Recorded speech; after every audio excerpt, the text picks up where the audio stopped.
Hello friends, welcome to my channel. এসে গেছি একটা ছোট্ট মিনি ব্লগ নিয়ে। তো সকাল সকাল ঘুম থেকে উঠে পড়েই যেতে হবে স্নান করতে। তো চলো স্নানটা সেরে ফেলি।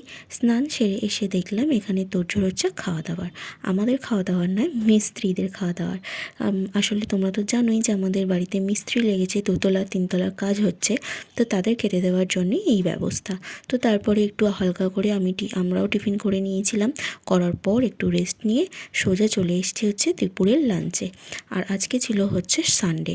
তো দুপুরের লাঞ্চ দেখতেই পেলে কি হয়েছে। তো লাঞ্চ ছটপট করে সেরে নিয়েই রেডি হয়ে গেছি।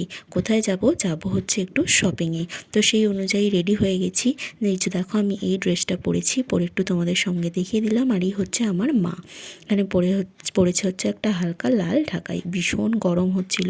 এত গরমের মধ্যে আমরা যাচ্ছি হচ্ছে কেনাকাটা করতে, শপিং করতে। ওই যে দেখো আমাদের বড়বাবু আসছে।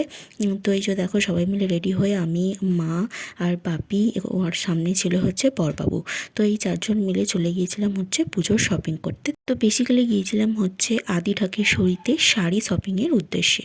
তো ভেতরে গিয়ে তো দেখাতে পারলাম না কি শপিং, মানে শাড়ি শপিং করেছি, কারণ দেখানোটা নিষেধ ছিল। এখানে এই যে দেখো কিনে তারপর বাইরে এসে দেখাতে পারলাম তোমাদের। আর 10,000 টাকার উপরে শপিং করেছিলাম বলে সেই জন্য একটা গিফটও দিয়ে দিয়েছিল। তো তারপরে আবার আমরা বাড়ি চলে আসছি। আর ওখানে দাঁড়িয়ে একটু ফুচকা, একটু রোল, এ সমস্ত কিছু খেয়ে দিয়ে ফাইনালি আবার বাড়ি আসছি। দেখো মায়ের শরীরটা একটুখানি খারাপ লাগছে, কারণ গরমের মধ্যে তো সেই কারণে। এই যে দেখো বাপি আমি সব মজা করতে করতে আসছিলাম যে মায়ের এত মানে গরম হচ্ছে যে মানে কি বলবো। তারপরে এই যে দেখো বাড়িতে এসে গেছি, এসে একটুখানি বসেছিলাম। তারপর ঠাম্মি আর দিদুনরা আসলো।